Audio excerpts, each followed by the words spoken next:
Hello, and welcome to another episode of Some of Our Parts, the podcast where two friends talk about the movies that add up to make us who we are. I'm Lindsay, And I'm Jim. and this week it is Jim's pick. So, Jim, tell us about the movie that you had us watch. Well, it means a lot to me for a lot of reasons, but it's also, I think, a lot of people think it's the gold standard for golf movies, and it's Caddyshack from 1980. Nice, nice. Okay. This is not one that I had seen before. It was new. I mean, obviously, I've heard of it because I'm a human in the world, but I have never seen it before. Okay. So it was a new experience for me. I actually I feel like for being a movie that like everybody like knows and kind of talks about, I had like no idea what actually happens in it. I knew there was a gopher and I knew that Bill Murray was in it, and that's kind of it.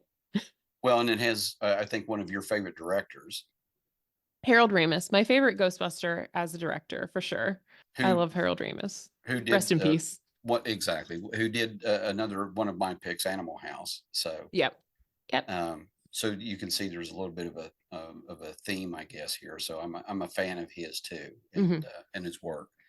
So the couple of reasons I'll go into why I picked the movie. One, but I played golf all my life. It was a sport that my dad introduced to my brother and I. And when my brother and I were young, and I'm talking, I was 11 and my brother was 9, we were caddies at a country club Okay. in West Virginia, and it was almost exactly like what you saw in Caddyshack. It was the local. They recruited the local kids, young Hmm. guys, to come out and caddy at the country club, and some of them were not. Some of us were well. We were. I won't say we were poor, but we didn't have the money to belong to the country club. Hmm. So that was our exposure to that. So, but my brother and I, we both like to play golf, and part of the perks of being a caddy was on Mondays, at least for us, the golf course was closed to members, but it was Hmm. open to caddies. Okay. So caddies could play on the golf course, and it was a really nice golf course, and Hmm. where we were, and we were also able to use the amenities, the pool, and so on and so forth, Oh, and nice. then For more than 15 minutes. for more than 15 minutes. And but in as we go through the movie, there's a scene where it says, caddies can, go to the pool, caddy day or whatever, but for no longer than 15 minutes or whatever. Yeah, it was like 1 to 115 or something Yeah. like that. So but when we did it on Mondays, that was the only time we were allowed to use the facilities or go into the dining room or to Mm, the pro shop or the clubhouse. It was members, they were closed to the members on Monday. So, mm. and then that was really for maintenance of the course and cleaning up and stuff. So, Okay. but that was caddy day. So, but Nice. the little caddy shack, we see it in the movie. That's exactly what ours looked like. It was a little beat up, rundown, sort of slapped together hut. The caddy master, the Brian Doyle Murray's character Hmm. in the movie, caddy master had an office, and he had a little black and white TV and a radio and a telephone where the clubhouse would call down and ask for a caddy. And he smoked like a garbage fire, and he usually drank, at least the one we had did. And he was an older guy. It was like, like this guy, he was probably in his 40s, and but you think, we were 11, 10 years old, Mm. and this was his career. He was a caddy master. So, this is was his everyday job. And so, and, but office was locked. You had the screen and everything like that. And if you wanted anything, a Coke or a snack or anything, you had to pay for it, and you paid him. We didn't have vending machines because people just busted vending machines. Mm.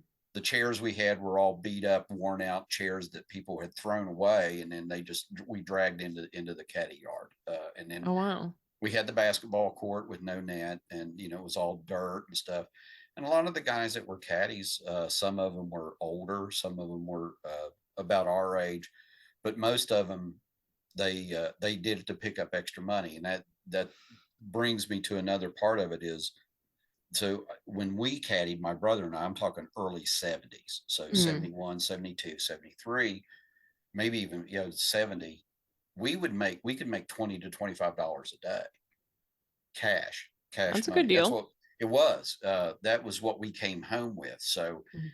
and then in the movie, people that don't caddy, the caddies are very rare nowadays, but back in those days, it was very rare for golf courses to go to electric carts because of the expense. Mhm. So, but we would carry a single bag for $10, and if you carry doubles, and that's where you carry two golf bags. You'd carry for two golfers, and then for an 11-year-old kid or a I was 9-year-old gonna kid, say. and these were big, heavy golf bags, but we would carry doubles. You'd pick a double, and you'd get $25. So you, Mm, plus you got tipped by the golfer. So, nice. but that was what you got out of the round and so on. So then, like, and then usually if the golfer was a nice golfer, or pretty nice to the caddy, at the end of 9 holes, what we call the turn, there would be a Mhm. snack shack. And if the golfer was nice, he'd buy our snack. He'd buy us a Okay. hot dog and a Coke or whatever. If he was a not a very nice person, or sometimes if it was a guest but not a member, they wouldn't buy it. So we had to buy it out of our pocket. So, Mm. but so anyway, so that was, and then, like I said, at the end of the round, they would tip us usually in cash. They would write out a ticket just like they showed in the movie, where you would turn it into the caddy master, and that's how you got paid.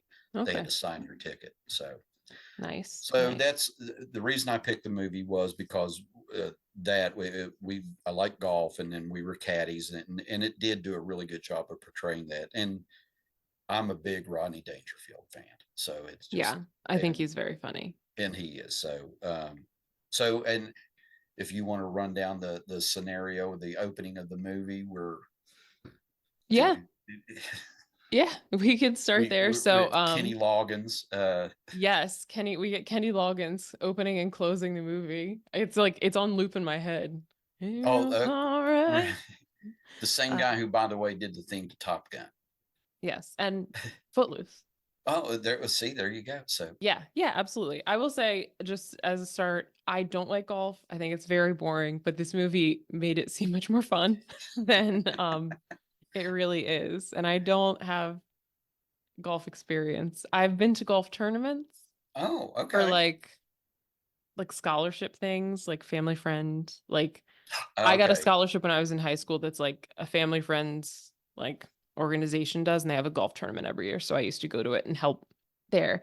And there was a time I think I knew some people. There used to be a golf course on the army post that I grew up near. oh, And okay, I knew, I think some young guys that I went to high school with, they didn't caddy. I don't think they caddied there, but they worked like in the, no, they did balls and like they were oh, sort of okay. assisting with stuff. Yeah. Like you said, there's like, although they might have still caddy there because it wasn't like a huge course, but then they got rid of the course. So, all right. So the movie opens with the gopher, which is one of the primary nemesis of the movie. Uh, dancing to Kenny Loggins and burrowing, just living a happy little gopher life on this golf course. The gopher was a great little whatever, like the special effects company they worked with that like built this little gopher was great. The gopher was also a highlight for me because he moved around a lot. Hey, Love a practical effect. If they made it now, it would be a CGI gopher and we'd really lose something. I'm sure. And for those of who remember the movie, and I don't. My brother had one, but I didn't have one. You could get head covers that were looked like the gopher, Mm. for your club. So, I feel like I'd seen those before oh, I'm sure, and I because I mean probably my dad you probably golfs. can still get them. So, but Yeah. but yeah. And So my dad is also a high school coach, and he used to coach at a school where the mascot was a gopher. a gopher, Hmm. really? Yeah. Come on, that's Glen Burnie Gophers. I did not know that. I didn't even know there was a school with a gopher as a mascot. That's Hmm. great. Hmm. Oh, yeah. Gopher one, gopher all. Let's all do the gopher call. That's the gopher call. That okay, got it. Okay. It's a whole cheer. I can keep going. I won't. But yeah. Yeah, I think that someone had them there because football coaches, they all golf. Oh, That's okay. what they all do Do they in when their they're not spare time, coaching or football. whatever? So Hmm. bonding over another Yeah, like sport. Saturday morning, go do film and then go play golf. Oh, okay. So did your dad play? Hmm. He still Okay. does. Oh, okay. He's a Never rubbed big off on you though. no, it's boring. It's boring, and I don't have like the patience for it. I would be Happy Gilmore. Oh, okay. I would be Okay. yelling. I could do like I'll do putt-putt or I could do a driving range, Mm-hmm. but putting it all together, Gotcha. Okay. not for me. Well, that's it's not everybody's cup of tea. So No. It's just not for me. I'm a team sport girl. No golf for me. But this movie, again, like I said, made it seem more fun than I really feel about golf generally. But yeah, so we start with the gopher, just to introduce us to our one of our obstacles. And then we cut to this big old house full of kids, full mm-hmm. of like a million kids. My favorite part was the one kid sitting at the table with the dad, and he's like, "Who are you?" And then he asks his wife, "Who is this?" She's like, "It's your nephew." Yeah. And he says, "Don't you have a home?"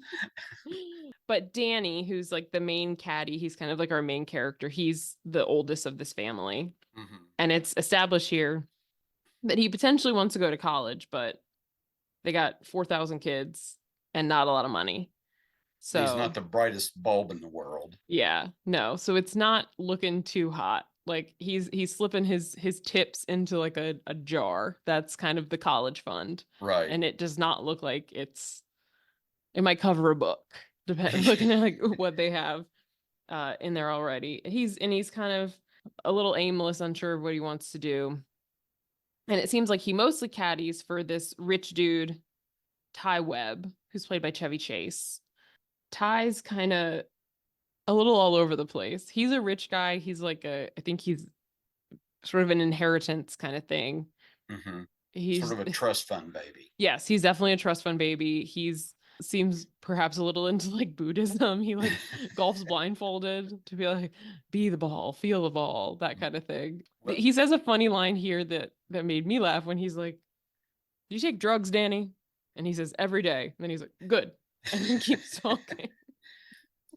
I sort of got the feeling we got the feeling when he was doing the thing with the blindfolded and stuff like that, he was sort of making fun of the Star Wars thing with the Force. Yeah. Yeah. It was like, be, feel the ball, and then like when Luke puts on the helmet with, without a visor or whatever, and Yeah, then yeah. so that, sort of, and Ty is just, yeah, just like you said, just sort of all over the place and just Yeah, sort of, like they talk about he like owns lumber yards. Like that's what he inherited. And he was like, "I don't really know where they are." yeah, he says, "I don't see you at the lumber yard." He goes, "I really don't know where they are." So Yeah. So he's a little bit of flighty, good. we could That's a say. good way to describe him. So, and then evidently has all the time in the world and nothing to do except play golf or whatever he decides to take an interest in at the time. Yeah. Yeah. But that the be the ball scene made me laugh too, because then he's trying to like get the clubs out. He's dropping all the clubs. There's some really good like slapstick physical comedy in this movie. Which was his forte on Saturday Night Live. He was Yeah. the when he ever played Gerald Ford, the president. Mm-hmm. He was always Yeah. falling over things or tripping and so Yes. on. He does a lot of falling in this movie. Like he's very tall. That's a long distance. It is, yeah. But So yeah. good for him. Good for him. So meanwhile, Judge Smales, who's like kind of the big person, big prominent guy at the country club, is upset about the gopher. He is aware of the gopher and he is upset about it. So we need to find someone to deal with it. And then we meet Carl, the greenskeeper, who is washing golf balls, Oh yeah, okay, yeah. suggestively in a motion that might suggest Something different else. balls, Yeah. while watching old ladies play golf and like, "Oh, Gladys, hit it there. I love it." Making comments. Yes, with lewd commentary on the old ladies playing golf. And the head greenskeeper kind of sets Carl to the task of getting rid of the gopher, because it's clearly like it's tunneling all throughout the course. It's making all these holes. It looks a mess. And Carl is Bill Murray. Bill Murray in like a I don't know how to like describe it. I wish people could see me, but it's sort of like sideways mouth, like He's lip out to almost the like side. Sling Blade. Yeah, yeah. You got that sort of more or less, maybe not all there. And you don't I The get the underbite impression, vibe, and yeah, or he he might kinda have been talks in the like this, military, might have I'm been in gonna get the Vietnam. gopher. He has, like, a weird voice that he talks with. You do that pretty well, Thank you. actually. Yeah. So, I've done a lot of Sling Blade. okay, It's my Sling Blade impression. You just gotta, instead of moving your jaw straight out, you just gotta go to the side. go to the And he's side. like, "I'm gonna get the gopher. I'm gonna get that gopher." But that's the Carl vibe. He's a little bit of a dirtbag, and it's like I exactly what you're saying. You're like, was he like in the war and he kind of like lost it, and now he lives in his greenskeeper hut, and Hmm. he's not the head greenskeeper. He's like the assistant greenskeeper, but this Right. is like all he does. What's that part's funny too, because the head greenskeeper is Scottish, and he's telling him to kill the gopher, and he's like, kill the golfer? If I kill all the golfers, won't they close the club? Not the golfers, the gophers. Well, Yeah. why don't we just do that to the gophers? And That was a great, it is, the comedy here is very like, it's and I it, don't mean to, I'm not trying to say it's like dumb, but it is very just like base level, right? It's like slapstick. It's like it's misunderstandings. It's like, you know what I it's mean? lowbrow comedy. Yeah, it's just the very like basic, like fundamental things, right? Um, We're not, there's not like levels of like entendres here. It's very just like, uh, this guy said gophers, but he has an accent, so he thinks he said golfers. And we're just gonna play that. exactly. Well, and just like you said, that when we see Carl in his introductory scene, you sort of, hope that he's not doing what it looks like he's doing. You're hoping Yeah. that he's just, and it He's turns out he moving the is. ball washer thing up and down at about waist level Right, for which you people who are can't not see at familiar. first. Yeah. All you see is his arm moving up and down, Yeah. Yeah. and you'd mentioned Judge Smails. I think we need to mention that the very very funny Ted Knight, Yes. who was Yes. on the Mary Tyler Moore Show Yes. as the Yeah. pompous anchor, and Mhm. sort of more or less the same character in this, wouldn't you say? Mhm. Mhm. The very, upright, forthright, and staunch. Yeah. A little more over the top here, I Yeah, think, oh, I than think in everybody's over the top. Mary Tyler Moore. Yeah. But not the same level of things happening in Mary Tyler Moore as are in Caddyshack. So, um, but yeah, we stay with Carl. He's talking to, I think, some of the caddies about just like, he's just talking, but Well, he talks about meeting the Dalai Lama. And he was like, he's talking about I forget what he said first, but then he was like, when I die, I'll receive total consciousness. So I have that going for me. but yeah, he caddied for the Dalai Lama, Oh, and then yes. the Dalai Lama stiffed him on the tip. He Uh says, "Well," huh. he goes, "You won't get money, but on your deathbed, you'll receive total consciousness." So it was like, and he's telling this to that kid while he's putting a pitchfork right against his throat, just to make the point, and this kid probably thinks Carl's crazy and he's going to kill me. So Yeah. Yeah, that's the vibe. But it's just the way he said it, when I die, I'll receive total consciousness. So I have that going for me. Carl doesn't have a lot going for him, so I guess on his level, that's probably, the biggest thing that he's got. So That's something. I will also say on that line, when Harold Ramis died, President Obama released a statement, because obviously Harold Ramis is from like Chicago area, uh-huh. like President Obama, and he like wrote a whole thing about him, and he finished like, I hope you reach total consciousness.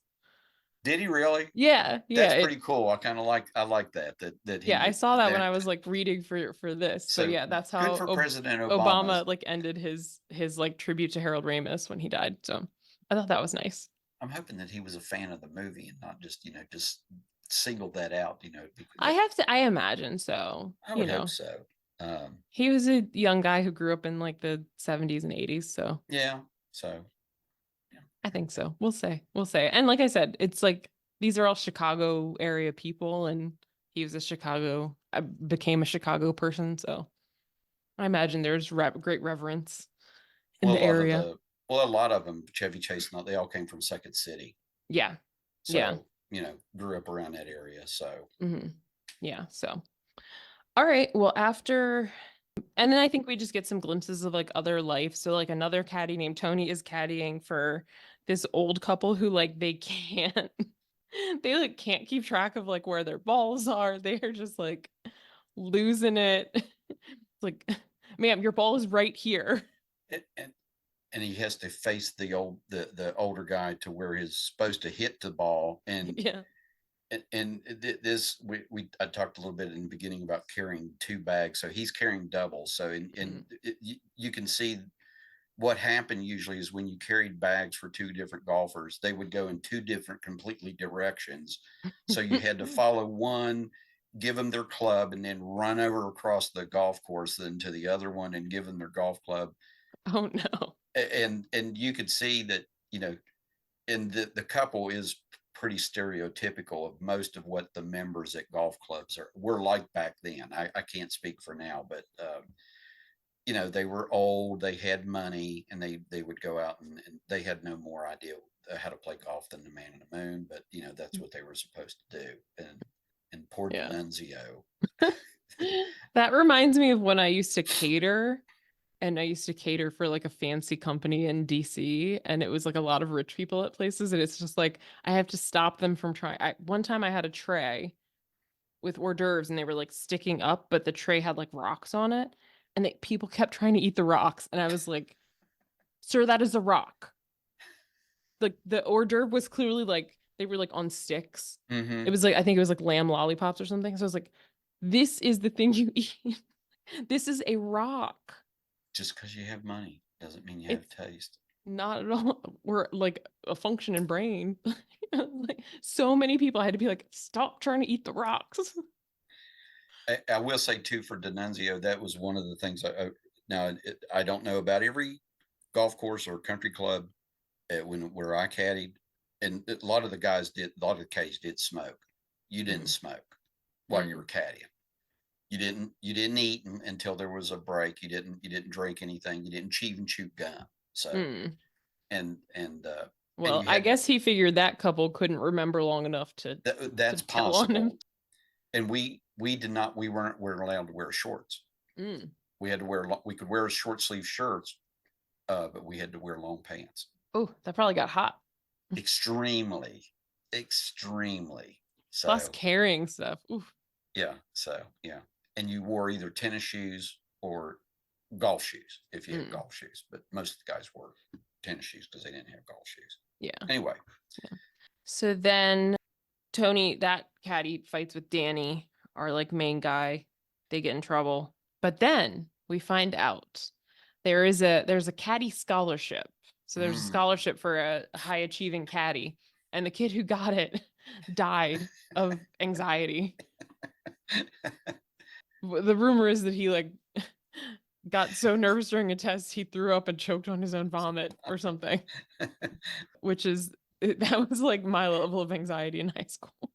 And it is But tragic, but it is funny how they bring it up, and then the caddies just all make, oh, I heard, he yeah. got so nervous, he just.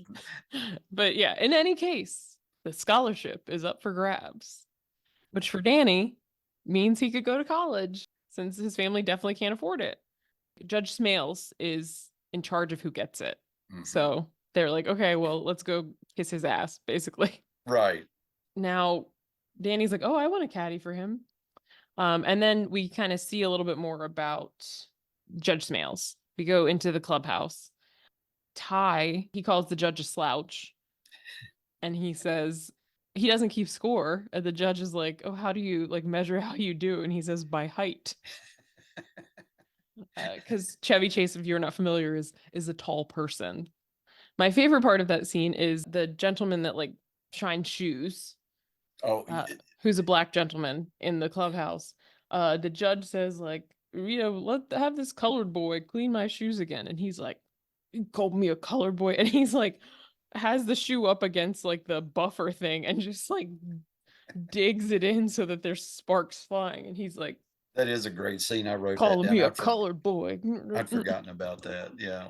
uh, that part was great because that is also like how I imagine like fancy golf clubs being like very Hmm. exclusive and Oh yeah. racist. Yeah, yeah, I hate to say it. Yeah, it was. So that was satisfying, a satisfying moment because I was like, oh, of course I have like the black guy cleaning shoes, but I was like, all right, he gets a lick in there. And then another rich guy rolls up, and it's Al Shervick, Chervik. Shervick, played by Rodney Dangerfield. Who, if you read the Wikipedia description of the characters, he is described as nouveau riche. So he is new money, right? The judge and lots of these other people, and I think sort of golf country club culture in general is very like old money. Very much so. Rich families handing it down. And Hmm. clearly Al Chervik is someone who just like came into money. He's like building condos and stuff. He's developing, he's always like looking for a way to make a buck And kind of because thing. he's developing a big development right across from the country club. Yes, there's a huge billboard there. And he actually talks about when he's golfing, like, this is such a waste of space. You could build so many condos here. Cemeteries and golf courses. Cemeteries and They're golf full of dead courses. people. I love that line. But he rocks up with an Asian guy, Mr. Wang, I think is that his Mr. name? Wang. And he's like, they're very restrictive. Like, don't tell them you're Jewish or they won't let you in. But the judge like hates him. You could tell as soon as he sees him, he's like gritting his teeth. I will also say he is dressed, again, if you haven't seen it, much more flamboyantly than the average person, right? They have their little polos, they're like khakis. He's got like, when you first see him, he's got like a rainbow striped sweater on, and like he'll wear like brightly colored plaid pants and then like a big just like trucker hat, basically. Yeah. Um, he's in the pro shop, just like, yeah, but I have one of these, one of these, one of these. He sees a hat and he talks about how ugly it is. And, And Judge Smales is wearing it and then takes it off. And he's like, oh, it looks good on you, though. and for those who are not familiar with Rodney, I would just basically he's just doing his nightclub act that he did back in the '60s and the '70s. So he just pokes fun at everybody and just sort of just observes things and then just sort of just rolls off. And what I'd read about it was most of the time he just improvised. It Mm-hmm. was just, there was no script, and evidently Ted Knight hated that because he never knew what he was going to say, and Ted Knight was very by the script and wanted to go by the dialogue, and Harold Ramis would just sort of let Rodney go, and then Mm-hmm. and every time they had to do a retake, Rodney would do something different, and then Yeah. Ted didn't know where his cue was or what his line was, where he Yeah. had to. And I think like all of them did that, like, because Chevy Chase was like that too. Mm-hmm. And so was Bill Murray. They Yeah. said a lot of these things that they would just say, okay, you're talking about the you playing at the Masters, Hmm. and then he just sort of just they just turn the camera on. Yeah. Yeah. So Rodney Dangerfield is, if you know Rodney Dangerfield, he is being Rodney Dangerfield. He's like giving people looks like, oh, what's going on here? Like that kind of, I don't get no respect. Like that, his whole deal. He's being himself. Mm-hmm. The sort of big like buggy eyes, just like, what's I don't know. What is he doing? Um, we also meet the judge's niece, Lacey, is in town Mm-hmm. from New York for the summer, and everybody thinks she's hot. So, Including her. She yes, thinks she's hot. yes. Also, they didn't have a budget to give this woman a bra for the entire movie. Just saying. Just saying. It's very obvious. Oh, extremely. So yeah, there was, I don't know if her acting ability got her the part, but hey. She was there. Did she serve much of a purpose? Can't say. No, no, She was mostly there to be hot, exactly. so good for her. She got paid for it. I I don't think she really did much else, actually, that actress. I was looking actually trying to look looked. her I up. don't. Yeah, I did too. And I'm sorry, I didn't mean to. No, you're good. Oh, she Yeah, was in Tron. That's it. really? Yes. I don't know As who she was in what? Tron. I was getting. I've never Is seen Tron, but apparently she was in it. well, Maybe she. she's like a robot or something, so you don't see her face. Well, they must have got her a bra They did, I guess. because Under the suits. I don't remember her in Tron at all. So I would No. have remembered her just like I would remembered her from Caddyshack, not for her acting ability. Exactly. Just saying. Exactly. Just So, saying. Just saying. anyways, time for some more golf. So, Danny is caddying for Judge Smales because again he's trying to ingratiate himself to him so he can try to get the scholarship. And meanwhile, Al Chervik and Mr. Wang are going around, and Tony is their caddy. The judge is like really obsessed with being the best. Like Ty, Chevy Chase is like a really good golfer, and the judge wants to beat him, but Danny's like, I don't, he doesn't keep score, so I don't know. Meanwhile, Shervik is just all over the place. Oh, Tony is talking about how like heavy it is, heavy his bag is. Hmm. And then he's like, oh, well, and he like pulls off the front of it and it's a stereo. And he starts playing music and dancing, which the judge hates.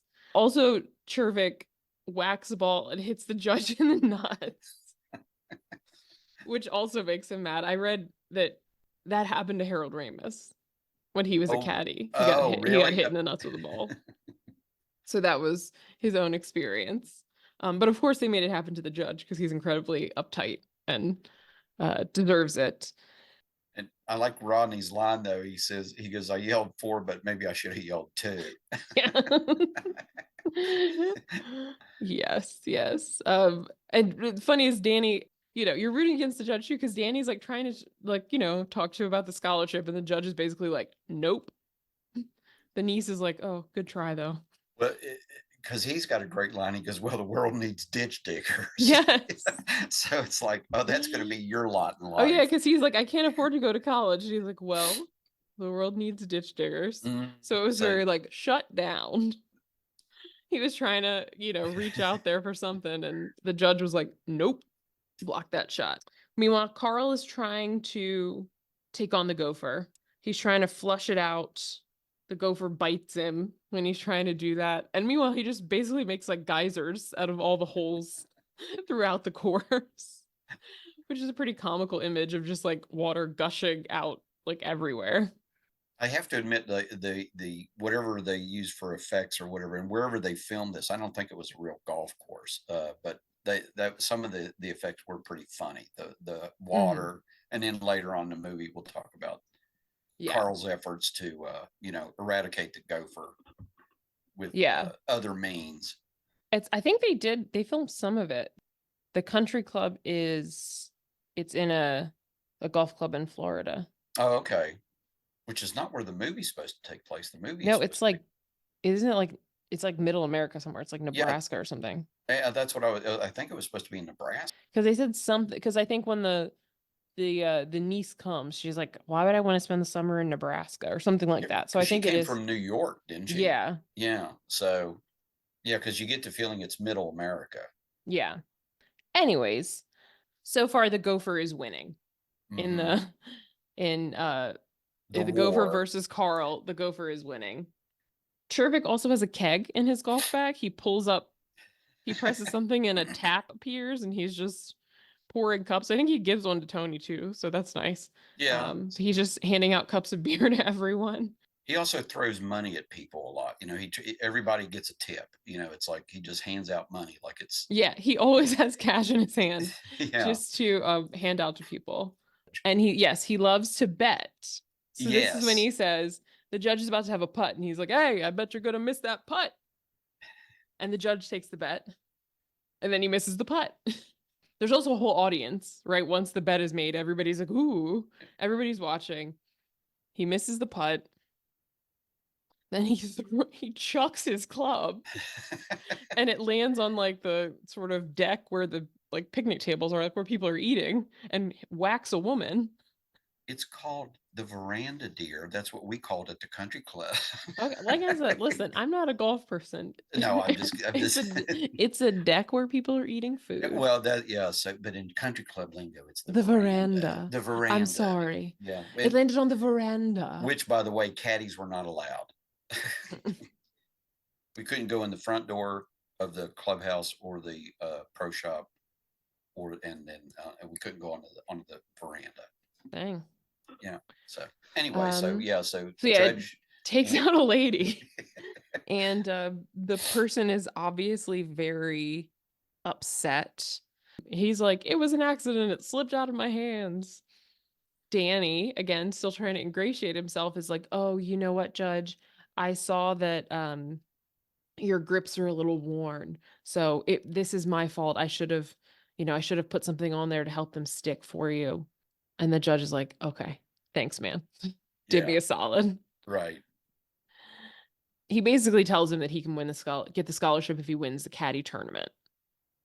Is that a thing that It, you it had to? Yeah, it is a thing. So I was good. So made a note. And my brother, younger brother, who's he was an excellent golfer, very good golfer. Mm-hmm.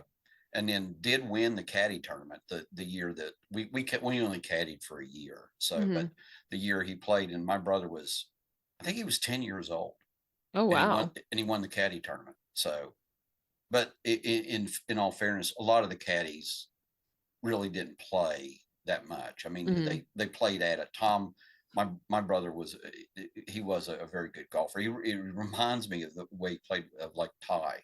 Mm-hmm. For the most time, my brother never kept score.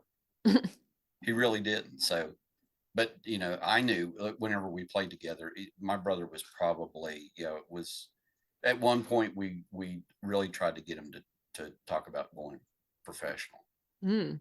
Oh But wow. again, like Tom didn't want to play for money. Mm. He played on the college or played on the high school team. He didn't go to college, Mm-hmm. but after that, and he played in state tournaments and stuff, but he didn't want to play for money. So, Oh yeah. but My yeah, so the cousin. caddy tournament was a real thing. That was a big deal for the caddies. Oh yeah. So, My cousin played on her high school team, your actually. cousin, Yeah, I believe. I'm pretty does she sure. still play golf? I don't know. Oh, She's pretty busy. She's had a baby.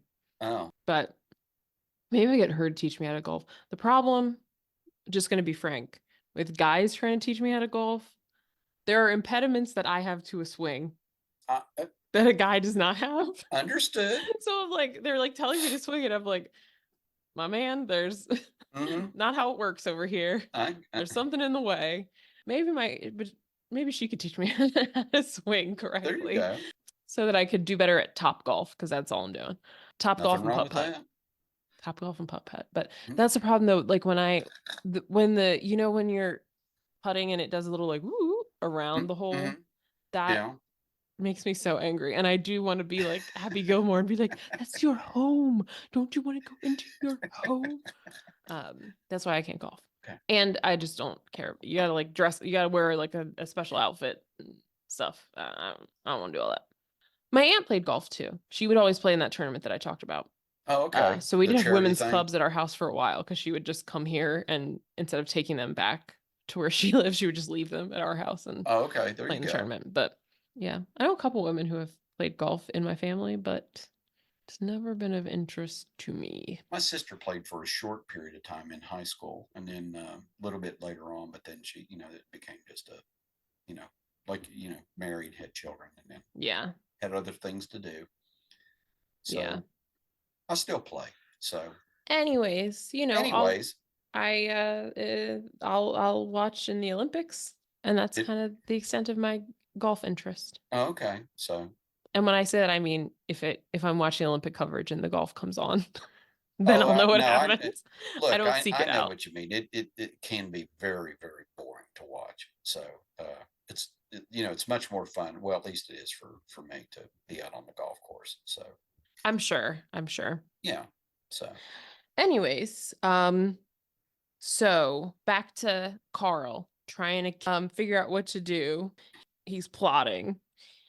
Got a license to kill a gopher. That's a James Bond movie, right? License to Kill. License to Kill, Timothy Dalton. Yeah. So, He's like superior firepower and superior intelligence. That's all she wrote. He has a gun. well, because yeah, he escalates this pretty radically. So Yes. at this point, and then that's when I get the feeling that maybe he was in Vietnam because he's got the flashlight taped onto it and stuff, and he's got Yeah. like the scope. It's almost like a sniper rifle, and you think and he's got the boonie hat. Mm-hmm. He's come back not quite right. Yeah, and maybe carrying some baggage. So Yes. and now Yes. the gopher is That now he is now his. directing at the gopher.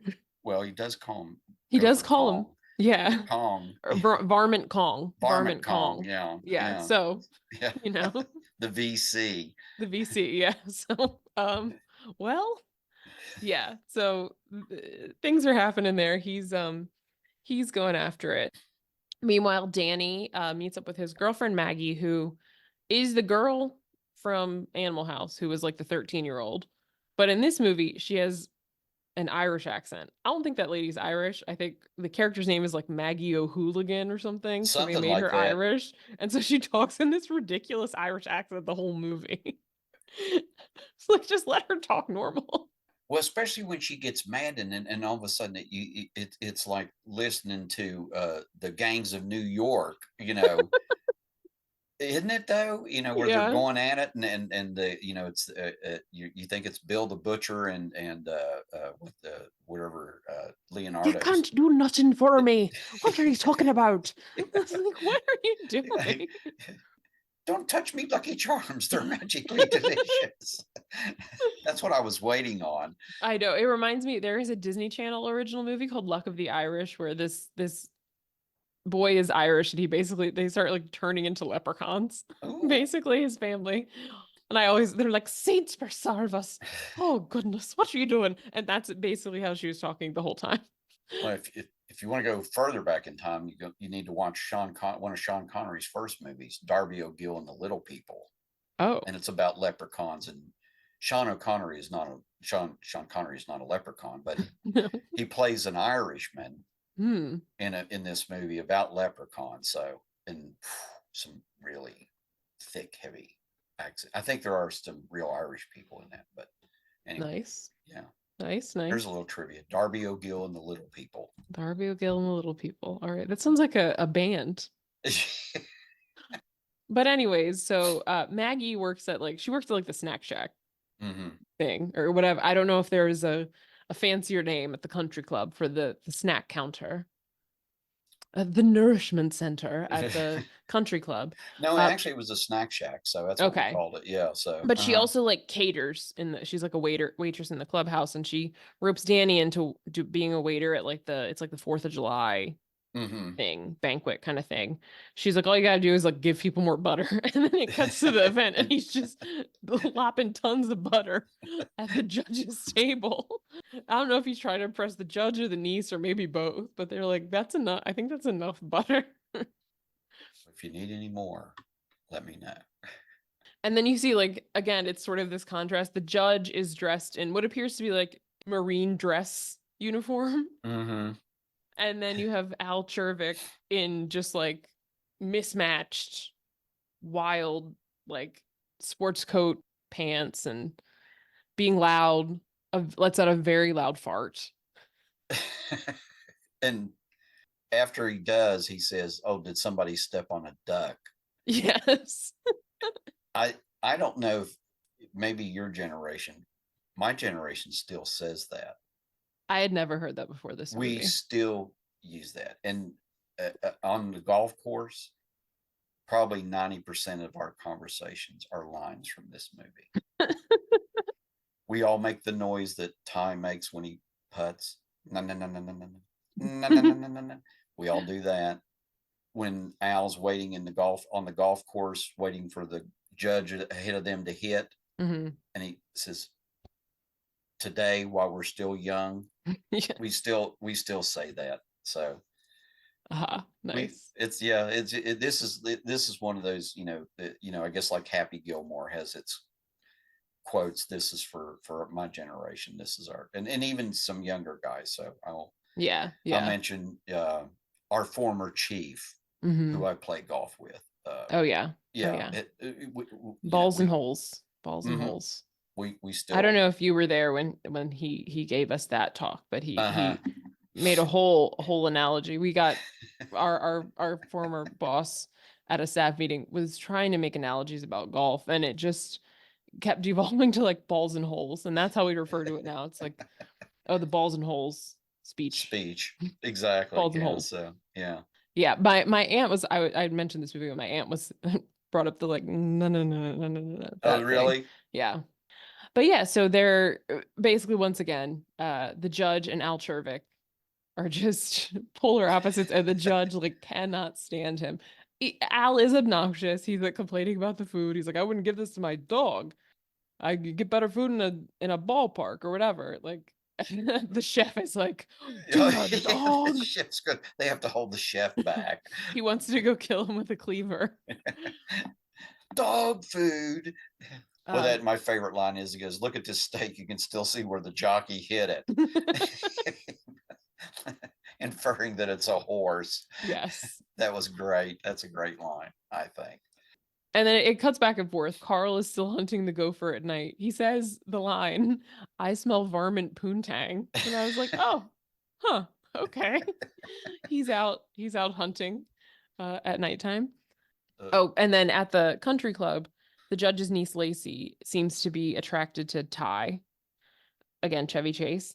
And just as they're kind of getting close, this is when Carl takes a shot at the gopher and it ricochets. And they're like, oh my God, what?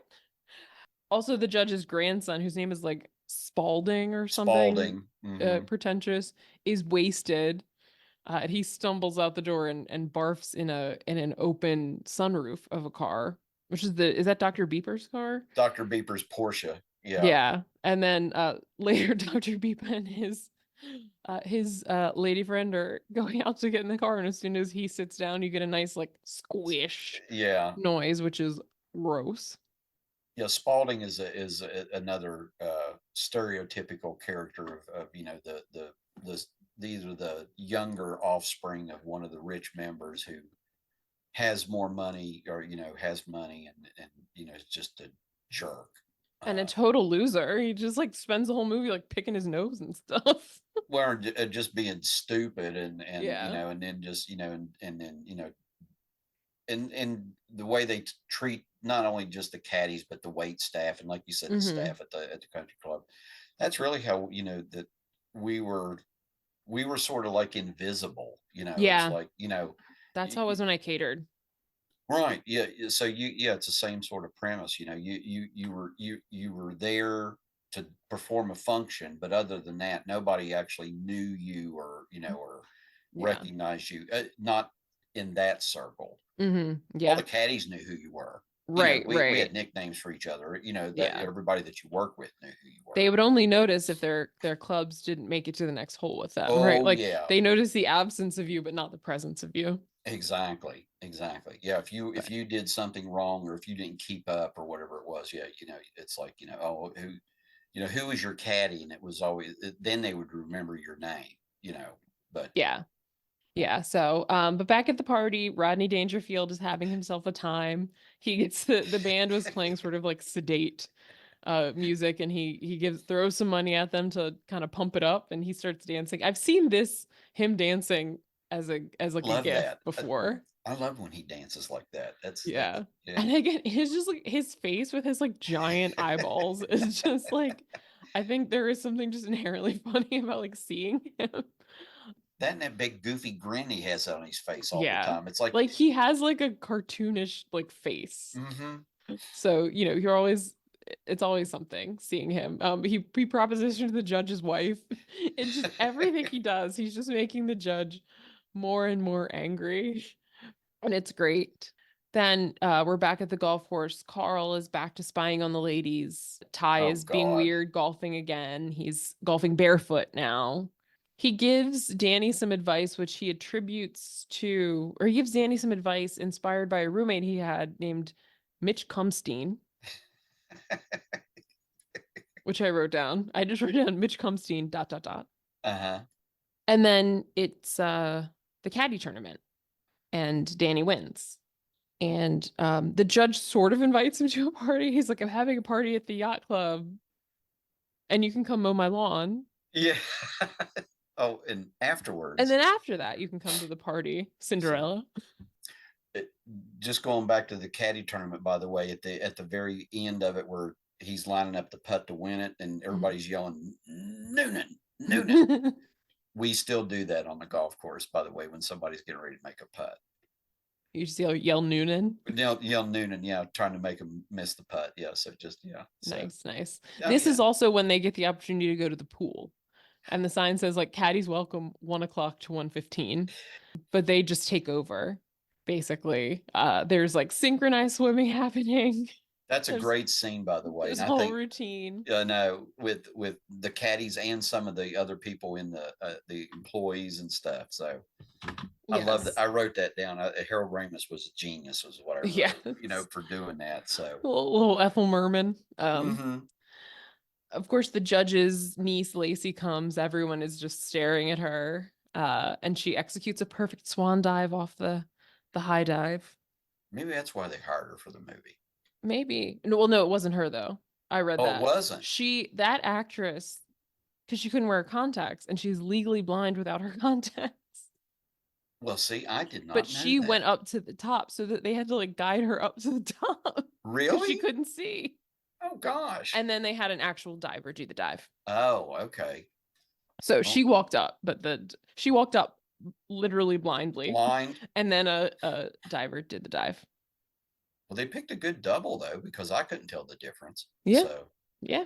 that's pretty good. Um, and then some folks are eating a chocolate bar on the side of the pool, and it Hmm gets tossed in.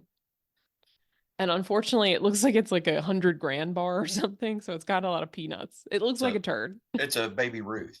I Oh, wrote Baby that Ruth. down. Okay. Yeah, Baby Ruth. So I was yeah, gonna say it's one of the ones with nuts on it, right. Yeah. So and yeah, so it looks very turd-like, and it's like Jaws. and the music We hear the plays. Jaws music. We get the shots of like the people, like the legs and stuff, as this little chocolate bar is like making its way toward them. And no one notices at first, but then the judge's wife, right? A couple of the fancy ladies come in. And of course, like people are horsing around. There's like girls without their tops on. It's a little crazy. And she's like, oh no, all of you get out, get out. And just at this moment, a child comes across the chocolate bar, which of course they think is poop, but they're like, it's everyone scrambles. It is like Jaws. Everybody scrambles out of the pool, It's a great scene. running. And then they drain the pool, and Carl, the assistant groundskeeper, has to come. He's in his like white jumpsuit to try to clean it out. He picks it up, sniffs it, and takes a bite. Which is like, we know it's not poop, but it's still like, ugh. Everybody there thought it was poop. So it's just like, oh my God, why would you just pick it up and eat it? Well, the judge's wife faints. And Yes. Yes. It reminds me of a scene in, have you ever seen the movie Baby Mama with Tina Fey and Amy Poehler? no, I haven't. So Tina Fey's sister is it's Maura Tierney, and she has a little kid, and there's like brown stuff on the kid's arm, and she goes, is it chocolate or is it poop? Is it chocolate or is it poop? And the kid's not telling her, so she like licks it, and she's like, oh, it's chocolate. And Tina Fey's like, what if it had been poop? That was like this scene. Then the niece Lacey goes to Ty's house. He's very strange in a way that like I was like, I don't understand like why. Like he was just like weird for the sake of being weird, I guess. Yeah, yeah. You see, Like I was like, I don't know like what the like story is here, but he's just a weirdo. She was like, "Oh, did you serve?" And he was like, "Oh, I was supposed to go to Nam, but I couldn't serve because I was a homo, but I'm better now." wait, he grabs his leg like it's a leg injury, and then he goes, "No, homo." But yeah, then he's like massaging her and like all this stuff. I read too that some of that was like not like in the script. So when she was like, "You're crazy," like she was really like, "You're crazy." I think the part where he was like poking her with the toothpick, I think that was like, Yes, yeah, all the that like was the weird part. massage. Yeah, and then spilled the oil all over. Yeah. But also we get we sort of find out how much money he has, because she says there's a $70,000 check over here. Oh She yeah, goes, he has there's a a bunch of bunch like of them. uncashed checks He for goes, like huge amounts of money, and he's like, just "Oh." keep it. Yeah, keep it. So he's he doesn't have to work. He's comfortable, as they would say. He's comfortable. But then he has to make believe that the Perrier water is actually fresh, because he doesn't have any, and he makes pretends like it's got fizz in it, which I thought was pretty funny, actually. It's Yes. like, Yes. I feel like that's just him being like a man. yeah, yeah, uh-huh. I feel like when I was like, when I go over to like a guy's place, I was just like, do you like live here? You don't have any stuff or food. Yeah, I mean, you have like hot sauce and like a pack of hot dogs, And and like what that's it. what Lacey asked him, "Well, who's your decorator, Benny Hanna?" Yes. It's like because he had like these Oriental screens and It was very Asian inspired. hmm Yeah, definitely the type of guy with to have some swords, silk yeah. robe, that Uh, vibe. But yeah, so they have their like little date. It's very strange. And then it's the judge's party. Danny does make it. I guess he mowed the lawn quickly enough. And he makes it, he's dressed essentially like Thurston Howell from Gilligan's Island. He's wearing like a suit the, jacket and a sailor hat. the navy blazer, Yes. and then With the yeah, gold buttons with the and gold buttons, and then he's got like an ascot or something. yes. That's why I was like, this is like You pegged it. I didn't even think about that, but you're right. It the looks like Thurston Howell the millionaire and third. his wife.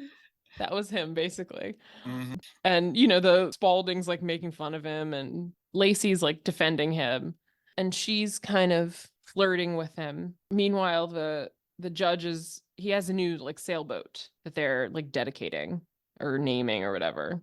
Yeah, It's going to sail off on its maiden voyage. which And is not then very big. It's did you say kind of oh yeah, it small. was pretty small. I mean, I remember seeing the movie for the first time, and I thought, you'd think, oh, maybe it would be bigger than that, but I know. but Like the sailboat in Step Brothers is like way bigger than that. yeah, yeah, It's not a very impressive sailboat. When you no, see it, especially like once you see it, like the whole thing once it's destroyed. Spoiler for like 5 minutes from now, but yeah. it's like, oh, that's not very big. But speaking of which, as he often does, Al Chervik shows up just when the judge does not want him to, and he's riding around in a yacht, which is significantly bigger than everything else in this marina, and he's just causing destruction every which way. There's a guy like trying to fish, and he gets hooked, and he starts getting dragged. That's a yeah. Again, I just marvel at Harold Ramis's imagination in these scenes, putting all this stuff together because it is funny and it's almost like Keystone Cop funny, It is, back in yeah. those He's days. like, there's like jet skis coming around that have to like scatter. People are jumping off. He's like running. He like bisects a boat. A seaplane almost hits him, and he says, "I almost just got head from Amelia Earhart." Uh, it's just like chaos, chaos, chaos. He's like, "Oh no, turn left!" Like that was more Christopher Walken than Rodney Dangerfield. I'm sorry. No, no, no, you're fine. I'm You're doing losing. I'm well. losing it. I don't have the Rodney Dangerfield voice, but he's about to hit the judge's sailboat, but he thankfully stops just in time. But when you stop in a boat, you drop anchor, and he drops his anchor right into the front of the judge's boat and destroys it. So the judge is very upset. Meanwhile, Danny has gone back to the judge's home with niece Lacey, and hmm they are having sex in what appears to be like his room or a room that he uses for his stuff. Because Who he, the the judge? judge, You, yeah. I get the feeling that he and Mrs. Smales don't Yeah, sleep because they together. went, they Yeah, separated. So they're in this room, and the judge and his wife come home, and she goes right, he goes left into this room, and he starts trying to attack Danny with a golf club, and just is destroying his own stuff. right. He's just smashing everything in his own room. It's like, Judge, you're not hitting him. Then Danny runs into the bathroom, and the judge's wife is in there naked taking a shower. He manages to escape. There's this other old couples. They're like, "Oh, are we still having tea?"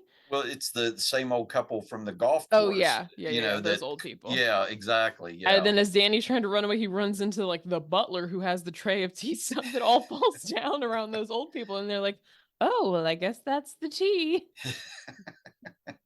It's just again, it's just another scene of just like chaos and bedlam and like so many things happening. But Danny does escape.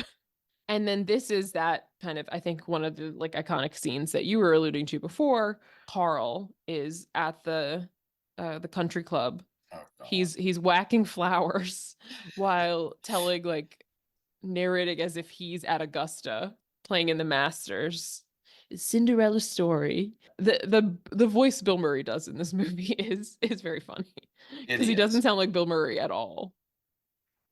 No, and this is sort of it's a little bit of the character that he did on Saturday Night Live, where he was with Gilda Radner, where Mm. and I think one of the characters named Carl as her boyfriend. They were kind of goofy, and he would like make fun of her and stuff. And I can't remember what it was, but he would. But anyway, so it was sort of like that. So Mhm. But yeah, this is one of the scenes, like you said, that there weren't like all the stuff that he's saying, these were not lines. It was like two lines of like scene direction of hmm like whatever Carl is knocking over flowers and talking to himself or something. right. And Bill Murray, did all of this, talking about Carl, playing at the Masters, and it's a Cinderella story. And it's like, can he make this putt? It's in, It's in the hole. as he's just whacking flowers. Then some guy shows up, another old guy, and he wants to play before the storm. Like it's clearly about the storm, right? You see guys coming out and they see the weather, they hear the rumble, and they turn back in. But this one guy's like, I want to get 9 holes in Well, it's the before the bishop. storms. Oh, it's the bishop. Okay. Yeah, who yeah was our honor. He's one of the upstanding figures of the country Okay. club. Yeah. So Yes, sorry. yes. So Except yes. it's okay. I can't keep track of all these old people. Uh, All these well, old I've white only guys seen look the this same movie to me. fifty Sorry. thousand times. So They all look the same. I know who the judge is. yeah, And then the rest of them, I'm like, yeah. okay. We see the bishop later. Speaking of saying upstanding, he's like totally wasted. And they're Right, like, Bishop, exactly. you're a bishop. And he's like, there's no God. That part was funny. But anyways, he wants to play before the storm comes. And of course the storm comes. And but he's doing really well. So he doesn't want to stop his momentum. And Bill Murray's Carl is like, oh no, it hasn't even opened up yet. And it's like a monsoon. I don't think the heavy stuff's coming down till later. Yeah. And I was just like, he's gonna get struck by lightning because you see lightning in the distance. I was just waiting for it to happen. You're holding a metal stick. And then he does eventually. He misses the putt. He Uh-huh. finally misses. And then he gets struck by lightning. And then I was like, is he dead? But I guess he's not dead because we later see him totally wasted. Cut to Danny. He spent the night in the caddy like locker room in the hmm Caddyshack. And his girlfriend Maggie with the weird Irish accent comes and she thinks she's pregnant. Well, she says I'm late, and he's like, late for what? And she says late for not being pregnant. Well, she says late for not being pregnant. And You did then that really well too. But are you Irish? I'm not. I just I don't know. Are you I've sure? been to Ireland. Oh, Uh, okay. Well, counts for something, right? I guess so. I think my accent work I think is one of my strengths, but hers is not. No, no, it's way, way over the top. So It sounds like she's making fun of uh, Irish people. go watch. Was it Far Away with Tom Cruise and Nicole Kidman? Tom Cruise doing an Irish accent. Oh God, his is probably well. Everything Tom Cruise does is over the top, so I have to imagine that Yeah, would be so yeah, you. I think it's called Far and Away, where they're Irish immigrants and they immigrate to the United States. Okay, Yeah. well, yeah, she sounds like she's doing like hmm early 1800s racist against Irish people hmm imitation of Irish people. Exactly. Anyways, so Danny is like, oh great, I have no money. I'm not gonna get this scholarship now. My girlfriend is pregnant, and then the judge wants to see him. Plus, he cheated on his girlfriend. Oh, he cheated on his girlfriend, but he didn't tell her that part. Right. Yeah. So. Um, so then he has to go see the judge, and he's like, "Oh God!"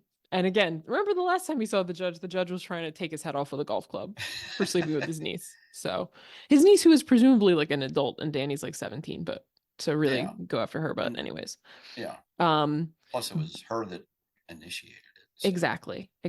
So, oh, also the funny part was like when Danny's girlfriend said that she thinks she's pregnant, he's like, I'll marry you. And she's like, you think that's gonna help me? Yeah. Yeah. She Like said, that's oh the God, last just thing she wanted. she said, oh God, just what I need. That made me laugh. But anyways, Danny goes to see the judge, and basically all the judge wants is to be, he's basically like, I know my niece like sleeps around, so just like don't tell anybody that, is the vibe. Yeah. Yeah. For God's sakes, don't tell Ty who she slept with. Yes. He's like, Danny, I still think you can become a gentleman.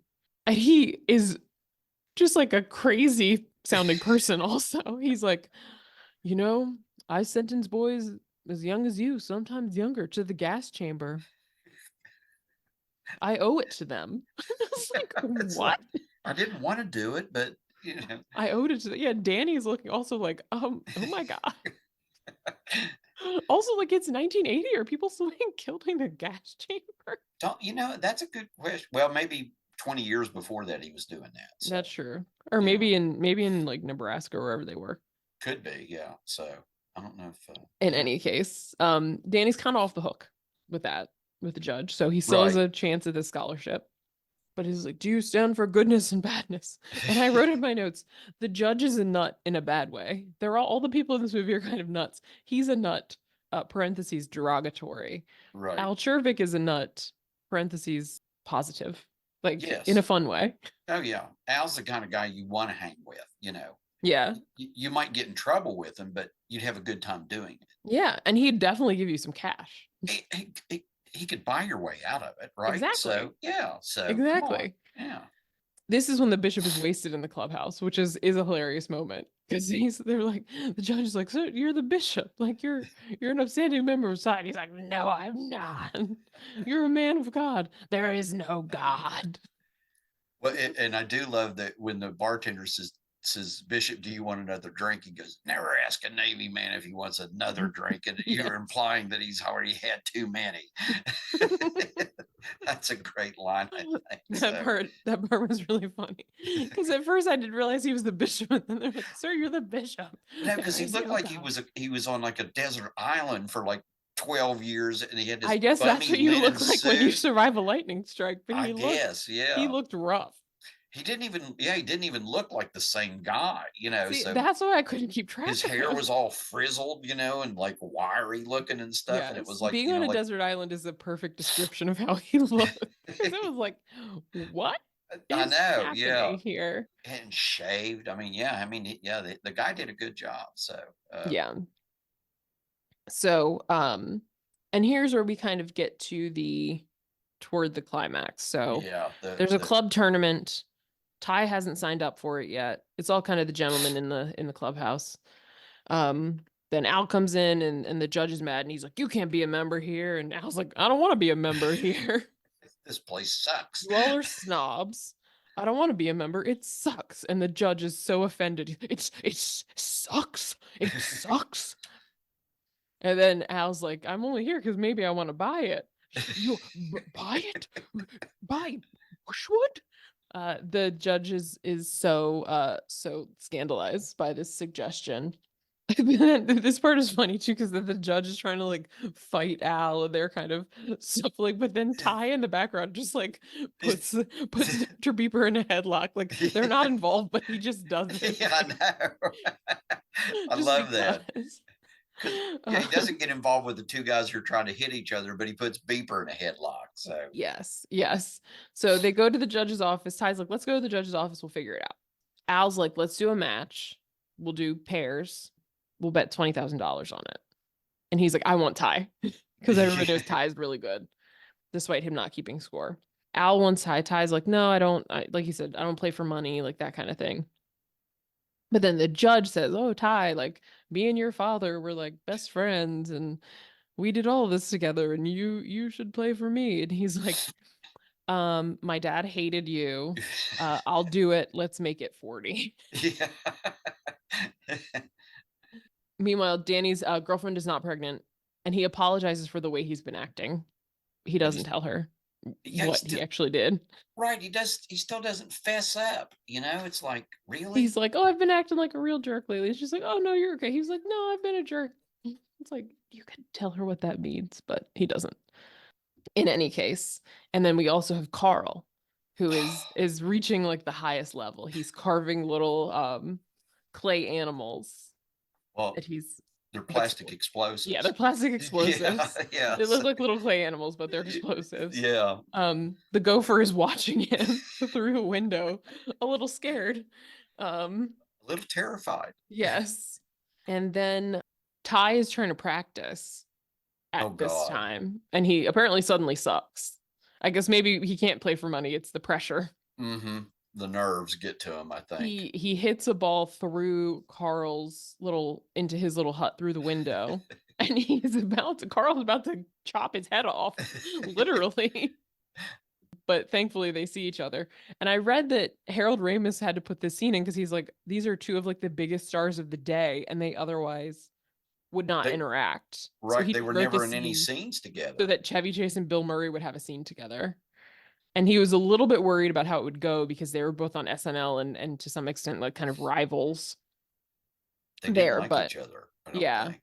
but it Yeah. went. I mean, I don't think anybody likes Bill Murray or Chevy Chase that works with them. I didn't wasn't there a story that went around? Didn't they come to blows or almost come to blows? Or was it them those two, or was it Chevy Chase and John Belushi? There were people that didn't care for either one of them, but I think a lot of it was because of the egos. So, Yeah, and they're all on drugs. well, that's true too. So, Yeah, so like egos and drugs probably don't like mix well. But in no, any case, it's funny too because the point of this movie is like all these people are crazy, but it's funny to see someone be like, "Oh, like I'm like kind of crazy, but you're like crazy crazy." Because Ty is like, "Oh, I just like want to get my ball." And Bill Murray's like, "Oh, do you want something to eat? Come, like sit down, hang out for a while." and has the world's biggest joint. Oh my God. Yeah. This part was, and then he says, "Can I say something to you, Frank?" And he's like, Ty. My name is Ty. And he wants to know why Ty is acting so weird. He's like, "You're acting really weird to Ty." And Ty's like, and then he offers to like slice the judge's hamstring so that he can't golf so that Ty can win. And he's like, that's a good, I'll let you know if I need you to do that. I'll Yeah. let you know. And he's like, I have to go. Can you just drop the ball for me? So I could hit it to get out of here. And Bill Murray's like, yeah, I'm gonna clean up. And he just has a leaf blower and starts blowing. Because he clearly also lives in that shack. Like that is his home. Well, yeah, because yeah, He has a that's little futon, like hmm it's it's quite a thing. But yeah, he has him like drinking liquor and puffing off the biggest joint ever. It's quite a thing. And Chevy Chase is just like, "What are you doing to me?" Is like the vibe he's giving off. you got to cannonball it. You got to drink that whatever it was with some sort of alcohol in that big bottle, and then take a toke, and then and then cannonball it again. And He's like, "Okay, I have to go. I really need to leave." Ty thinks Ty thinks Carl's really crazy. Yes. Yeah, I Like may be odd, but he's Ty is crazy. eccentric. Carl is lost his marbles. Exactly. Yeah, Uh, Carl's institutional material. yes, yes. And then it's time for the match. This is our kind of climax of the movie. So the judge wants Danny to caddy for him. He would normally I think Ty is his normal person that he would work with, but he's Right. only been working with the judge lately to try to ingratiate himself to get this scholarship. But so Danny goes with the Judge. judge, and then one of the other guys is with Ty, and he keeps smiling at him. He's like, "Don't smile at me." Yeah, that goofy looking guy with the Yes, glasses. yes. He looks like Eugene from Grease, or like Napoleon Dynamite. I thought he looked like the guy that was Stork in Animal House. I could see that. I could see that. Yeah. But yeah, he's very goofy looking, and he's He- just smiling. yeah, he's Chevy like Chase real is like, tall and skinny, and "Don't smile at me." yeah, he's got the big goofy teeth. Oh, and also Al Czervik drove himself and Ty onto the course in his car Well, in and his just hops Rolls out. Royce, Yes. the steering wheel's on the English side. Yeah. Yeah. So it's funny when Al gets out and the judge wants Ty to move the car, and Ty's like, oh no, I Well, can't. There's yeah, no. look at this. What happened? The judge is like, you move that steering wheel and you move that car immediately. And then like Ty shuts his fingers in the door when he gets out. It's a whole thing. It's just chaos. Lou, who's the caddy master, is refereeing. Lou is played by Brian. What's it? Brian Doyle Murray, Okay, Brian Bill's Doyle Murray. brother. His name is Brian Murray, but Yeah, his but stage name is Brian Doyle Murray. yeah. He's Bill Murray's older brother. Who's I think very understated, very underrated in this. He's Mhm. funny and he's been in some other things He's in later like on. I feel like everything that Bill Murray's in. Well, come on, if you can't have nepotism, so Yeah, you know, yeah. I mean, I'm sure that Bill Murray probably got some nepotism because Brian was a SNL writer. So I was like, did he write hmm like good sketches for Bill? I oh, I'm wonder. sure, yeah, I'm sure he Like, did. did people think like, oh, okay, Brian's writing a sketch, so Bill's gonna be in it, Right, it's going to be really funny. and it's So, gonna be for Bill. mm. But anyways, so it is Dr. Beeper wearing what appears to be like it's like a smaller version of like a pith helmet, which is like this is not a hat I've ever seen people wearing for golf. I've seen like the sort of flat cap that Chevy Chase is wearing, Mhm. or like just like a cap, like Rodney Like a Dangerfield is like a wearing. He's mhm, doing kind of the trucker hat, like the sort of classic like yeah. 80s, 90s, like big trucker hat. And then the judge isn't wearing any Yeah, hat. he's not wearing a hat after Rodney made fun of his Trilby Made fun hat. of the his trilby, he gave up on it. But yeah, I've never seen that hat that the Dr. Beeper is wearing. That's like it's a It's an weird. odd, yeah. It also doesn't look like it would like keep sun off your face. So it's like, what's the point of like the brim was not big enough? It's like just Yeah, wear a regular pith helmet then, dude. I don't know. Um, yeah, it's an odd choice. yeah. So this is supposed to be a secret because it's not. It's against the rules to play for money Right. on the course, but word has spread. So there's like a crowd of people that's like following this match from hole to hole, but they're like hiding in the bushes. So Lou, who is supposed to be refereeing the match, is also like running bets on the match on the side, running bets on everything. Like at one point, they're looking at Spalding pick his nose, and they're like, I bet double that he's gonna eat it. And then he does. Very slowly. He like lingers. But he does Yeah. eat it. So this is a whole thing. It's devolved into full on gambling. And meanwhile, Carl is executing his final plan to get the gopher. He is placing the little plastic animal explosives throughout the tunnels. Mastermind. Yes. Oh, and he says, in the words of Jean-Paul Sartre, au revoir, gopher. That was silly. Also, then the gopher pops up and steals Al Chervik's ball, and he's like, that kangaroo took my ball. It's like, what? A kangaroo. Al is very bad at golf, and which and Ty tells him. yeah, and Ty's not playing much better. No, but yeah, he's like, oh, you're very bad. I think, but he says it in a way like he's gonna comfort him, like, oh no, I'm doing terrible, and he's like, no, it's okay, you are very bad. That is my favorite thing about Chevy Chase in this movie is just like he's full deadpan on everything. Like he hmm could say the craziest line, but he's just full deadpan on it, which does make it funnier to me always. It Uh, does, yeah. Al's like, why did I double it? I should have stayed home and played with myself. The judge is cheating, which Danny tells Ty. And Ty says, I hate nobody likes a tattletale, except I do. I do like a tattletale. So thank you for telling me. Then this part made me laugh too. Al hits a ball and I don't know, is that like a ball washing station or Yeah, something? it's a That ball thing? washer. Uh-huh. It's like a pole with a thing on top and it ricochets out there and hits him back in the arm. And he stops for a second and then he goes, oh no, my arm, it's broken. It's broken. And even Dr. Beeper is like, oh, it could be an ulnar fracture. It's obviously not broken. He just doesn't want to play. And then the doctor's like, oh, well, you have to forfeit. And he's like, no, he wants someone to substitute for him. The judge tries to pick someone.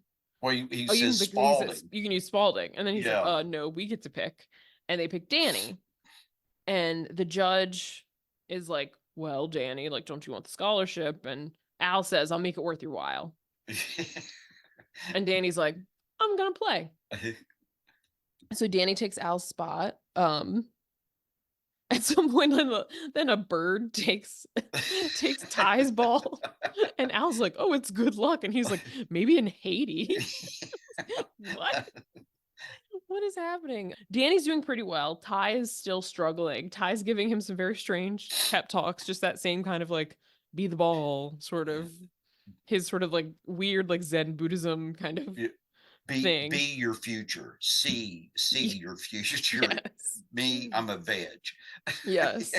My favorite part of that is that there's a part where Ty hits a bad shot and he just like falls over, but like he doesn't even crumple. Like he stays like fully straight up and just like timber, like oop, falls You over. you have to admire Chevy Chase's physical comedy skills, I think, Yes. don't He you? was I mean, really willing to throw himself around, you which I wonder could appreciate.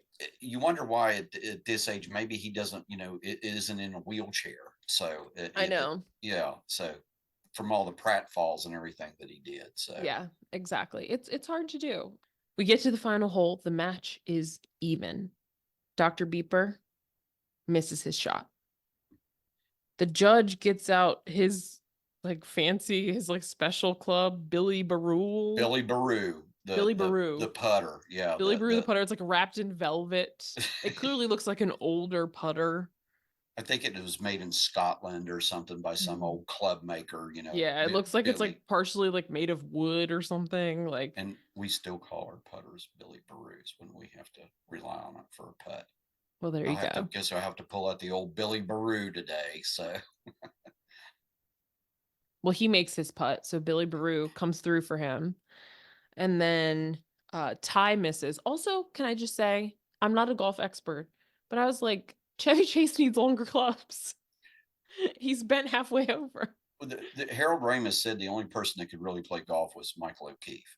Mhm. That really nobody else knew how to play golf, so it was all just just People now. after my own heart. The only person who knew how to play golf didn't play golf in the movie, and that's Bill Murray. Bill Murray is actually a really good golfer.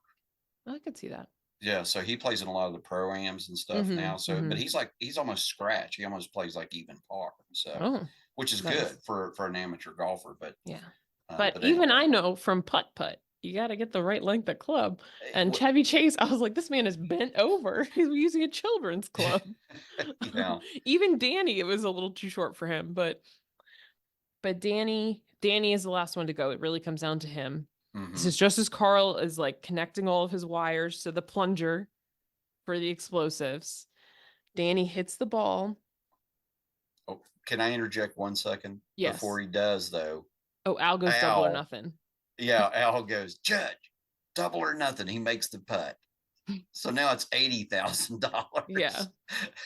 And it's like, if you I think Ty says to him, like, okay, if you have to make this for us to win, no pressure. Everybody is watching. And the judge is like, well, we're waiting. Everything he says is like the most over exaggerated thing. Danny hits the ball and it just meets like the edge of the, like he hit it just a hair too soft. It's sitting on the edge of the hole. But then we hear a burst of the explosions and then the William Tell overture. Sure. It's like the 4th of July all over again. Exactly. There's craters erupting everywhere, but the ground shakes just enough that the ball goes in the hole. So Danny and Ty and Al win. Everyone's surrounding Danny and celebrating, like, woohoo. There are craters, giant holes all over the golf course now. Did they really blow up a place? Did you read? I didn't read to I see if didn't they read that had or either, not. I wondered but about that. they Did they had a really? visual effects team that did like the lightning, so I wonder if they did Oh, like the maybe they did. explosions. Like maybe they put piles of dirt like on top and like Oh, okay. made them shoot up or something. I I don't don't know, know. but Yeah, I didn't see anything that said looked they pretty really blew. spectacular though. It did, and it really went well with the music. And now it's time for the judge to pay, right? He owes $80,000 now. And Al's like, all right, pay up, judge. And he's like, oh, I'm not paying you. And then of course, but Al has his like enforcers, his like heavies nearby. And he's like, oh hey, Rocco and Moose. Rocco and Moose are gonna come make sure the judge. Yeah, You make sure the judge gets me my money. yeah. Help the judge find his checkbook. And then he says to everyone, he's like, "We're all gonna get laid." So everybody's happy and celebrating, and And someone else is also happy and celebrating. The gopher, who has survived everything. Carl is looking a little like, "Oh no, what did I do?" yeah. And then we see the gopher. He pops up again. He's dancing again. Well, he coughs out like some smoke. I love Yes. that. Whoever did that, and then he's like, and then we hear Kenny Loggins. Yeah, it's all right. And the gopher does have some moves now. He He's like, does. He yeah, does a little shimmying and stuff, uh-huh. dancing to the music. And that's that. There's Caddyshack. So, Danny's going to college. Carl's probably gonna lose his job. And Al continues to make money. I don't know. I got the feeling maybe that I was kind of hoping that maybe Al would buy the country club Yeah, I hope and so. either turn it into a parking lot for his condo, or maybe make it into, shopping mall. Because didn't he Oh, say something about a shopping mall that oh he yeah, he said, wanted wouldn't it be good to have a shopping mall right here right here? Yeah, by where the the condos? condos, where the condos were with, like grocery stores or whatever, and all kinds of stuff. But anyway, so that's it, yeah. But you kind of figured that, yeah, Danny was going to go to school with some help from Al. Yeah, So, yeah. A whopping $8,000 a year. I was like, wow, must be nice. $8,000 a year. That's for a dorm, man. so I'll date myself. When I went to college in 1976, just 4 years before this movie was made, at Marshall University, I paid $175 a semester for my tuition because I was an in-state resident. I paid more for my books than I did for my tuition. That's what it cost to go to Marshall University in Jeez. 1976. I mean, I went to college on a full scholarship, so I No, didn't I I didn't pay I understand. tuition, but it was like at Loyola, it was like $40,000 a Mhm. year. So I'll go back to some parts of why this movie meant to me, because I wanted to go to college. We didn't have the Mhm, money for me to go to college, and then I mhm, didn't have. I put in for scholarships, but so I got a job, and then that's mhm, part of the, not just caddying, but doing other things. But that, yeah, so paying my way through school. So, mhm, mhm. but so I sort of empathize with Danny's character and stuff. After seeing that, that just reminded me of the way we grew up. So Yeah. middle Yeah. And class, and then you struggled. We didn't. There was four children in our family, and then it was just, if you wanted to go further in your education, you had to either do it on your own, or like, put in for scholarships or whatever it may mhm, be. mhm. So Yeah. And Danny appeared to be one of like God, there had to been what? 10, Yeah, 11. 8 or 10 kids. I lost track after There the were so first many six or cheaper by the seven. dozen in that house. Like, And I guess there was what, two bathrooms, mhm. the way it looked at the beginning of Yeah, the that looked rough. That looked I would want to go to college and be somewhere else too. yeah, exactly. So, and to go somewhere where Yeah. you He probably would have to share the bathroom with less people at college. yeah, or share a bedroom with less people. Yeah. So, Yeah. uh, But yeah, I um, think that caddy experience, I guess that's what like all of these like the guys who wrote it was like Harold Ramis, Brian Doyle Murray, and Douglas Kenny wrote it. And I think they all had experience being being caddies, caddies. And it so yeah, it was a different lifestyle and a different yeah. time and stuff. I like that the movie also poked fun at the whole country club culture. Mhm. Mhm. Because it is. And golf is, well, it still is a rich man's sport. It's still an Yeah. elitist sport. Yeah. It, That's the thing that I think that's also part of like I don't think golf in and of itself is like super exciting. Sorry. I keep crapping on no, no, golf. It's just no, not for me. But no, I it's, think that like culture of it I think is also like mhm. makes cuz There's like still that stigma, they don't I like think. there's places they don't let like, when did they start letting like black people play at Augusta? Like it Oh, well, wasn't but probably late '60s, early '70s was right. So I was were going to say it wasn't Charlie like Sifford was the first that one. Well, long they ago. they only just let women become members maybe in Yeah, the that's what last I was 10 gonna years. say. It's like I think Condoleezza Rice was one of the first ones, you Mhm. know, that they invited, but Yeah, before that.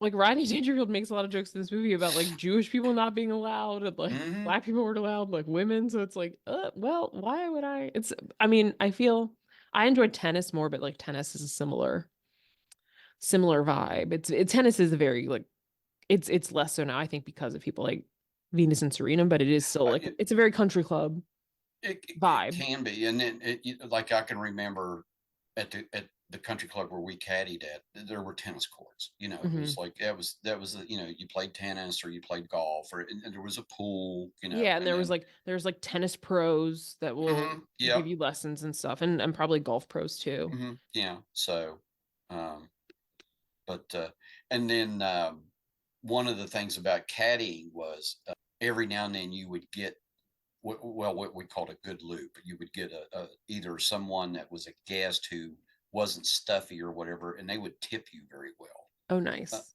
and you know, the caddy sort of lobbied for, you know, like so and so's playing today, and if you knew they were a good tipper, you would say, "Oh, you know, I'll take them." And then, you Hmm. know, no, the caddy master, you had sometimes had to bribe the caddy master in Mm. order to get the good bag.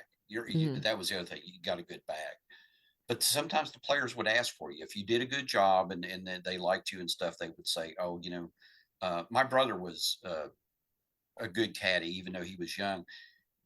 The scene in the movie where the kid tries to pick up Al's bag the first time, and then Nunzio says, "Hey, do you want me to take that?" Hmm. That's how my brother, because my brother was very small at that time, and then you Hmm. know sometimes these big bags, but they liked him, and then he you know and stuff like that, so he would get usually a good bag. Nice, nice.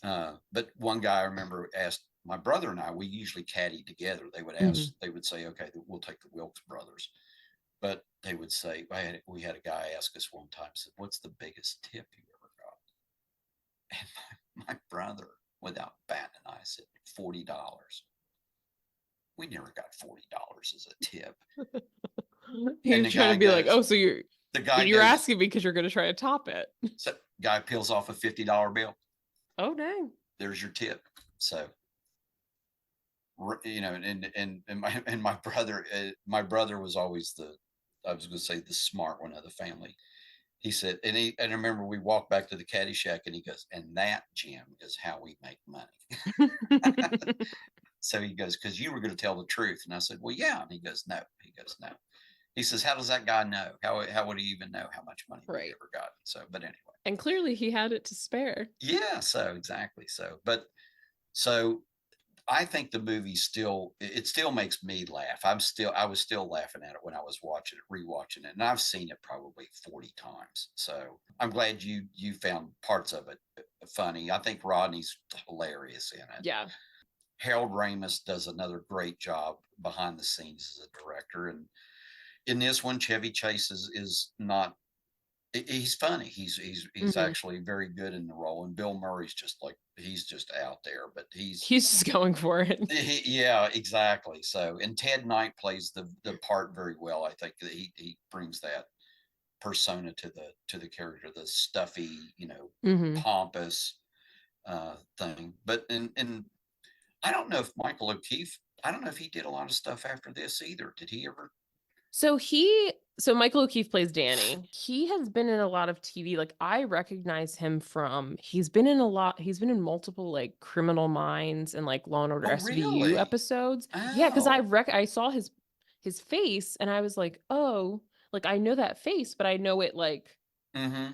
now, right? Now Like not when he was like however old he he still was. looks almost. I mean, he still looks like himself. You know, He even now looks the same. Yeah, because like you can we're that's how I 45 years away from this movie yeah, almost. that's how I read it because I saw his face and I was like, I know that face. But then I looked up the actor and he was a killer on Criminal Minds. Oh, He was in an early season for people who are Criminal Minds people. He was on an early season. There's a psychologist who kills people according to their fears. oh, oh. I think he did a good job though. He's been multiple like guest spots on Law and Order SVU. So like Okay. he was like a cop on an early season one. There's another one that actually was just on the other day that I was watching where he's like the dad of a rape victim. And then there's a couple episodes where he plays a priest, Father Eugene O'Hannigan, who is the cousin of Captain Tucker of Internal Affairs Bureau. This on couple of episodes where the Catholic Church is trafficking girls, Ooh, and Father ooh. Eugene is not participating, but like he knows about it, and he's like getting paid off basically. Oh, so he But keeps it yeah, like under so I, wraps. but I was like, I've seen all these episodes. Like I watched these shows so much that I like, as soon as I saw his face, I was like, I know that guy. You know So that guy. that's what I know him from. He also was in The Great Santini, the Oh, movie called okay. The With Great Robert San. Duvall? Yes. He played Ben Meacham, and he got a Academy Award nomination for Best Supporting Actor for that.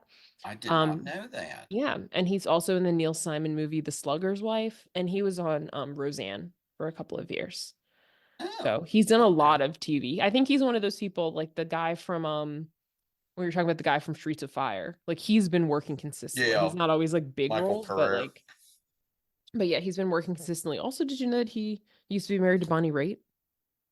No, I He did was not know that. from 91 to 99, he was married to Bonnie Raitt. Now, come on, that's got to be pretty cool. I mean, to have done that. Yeah, That's a shame though that they're not married anymore. So I must know. have been something there Yeah. because I'm a big Bonnie Raitt fan. Yeah. Oh, he was on Roseanne. He was Jackie's husband. Like, Roseanne's friend Jackie? He was her husband on Roseanne. Now I do remember that. Okay, that Yeah. I do remember. All right. So yeah, he's been in a lot of things. I think we covered mostly what everybody else is in. Yeah, what Chevy Rodney would. Chase plays Ty Webb. He was obviously on SNL. He was in I like the National Lampoon movies, Mm-hmm. Vacation, Christmas Vacation, Mm, Vegas Vacation, um, Fletch. Fletch, Community most recently. Also a person that people did not get along with. Evidently, yeah. Still, Didn't Joel McHale want to fight him? Joel McHale like almost had to physically fight him. Yeah. So Rodney Dangerfield, as we talked about, he was in Back to School, Easy Money, obviously um, like big stand up. He had like a yeah. Oh show, like the yeah. Rodney Dangerfield show. I think the like I don't get no respect. I feel like that's kind of his like famous. Oh yeah. Well, and he had I think it was on HBO. He had a young comedian show where he would introduce young comedians for a while back in the '80s and stuff. Because I used to Mhm. watch that, and then, but Yeah. yeah, he I always liked Rodney. Yeah. So, But they both of them actually, Rodney and Chevy Chase had their own shows because Brian Doyle Murray wrote for both of them. oh, okay. Well, That and was good other for things he wrote. Brian. Yeah. Again, another person keeps a job. Mm-hmm. Ted Knight, we talked about, he was on Mary Tyler Moore show. He was also on Too Close for Comfort. Yeah, I was gonna say he did. Yeah, his other show, Um, which also starred one of the people from Streets of Fire. His, oh, and we talked about it. It was the sister at the Valkenburger. diner. Yeah. Yeah. Mm-hmm. Yeah. And then Bill Murray, I feel like Bill Murray, like everybody knows Bill Murray, but Oh if for yeah. some reason you don't, he's been Then in like everything. I was gonna say, yeah. Come on. Ghostbusters movies, Scrooge, What About Bob, Groundhog Day, Stripes. Those are also both with Harold Ramis. Groundhog Day is what made them, they like got into a big fight on Groundhog Day and didn't talk for 20 years until like right before Harold Ramis died. Oh, I didn't know that. They had a falling out Yeah, from they Groundhog like Day. did not speak for like Oh decades gosh. after Oh, that. that's Yeah, I don't sad. know. I think it was like creative differences. Really? Yeah, the two Ghostbuster stars never recovered their friendship after the 1993 movie. Hmm. So yeah, that's another one that Harold Ramis directed. Oh, I Did have he this. direct As Good as It Gets?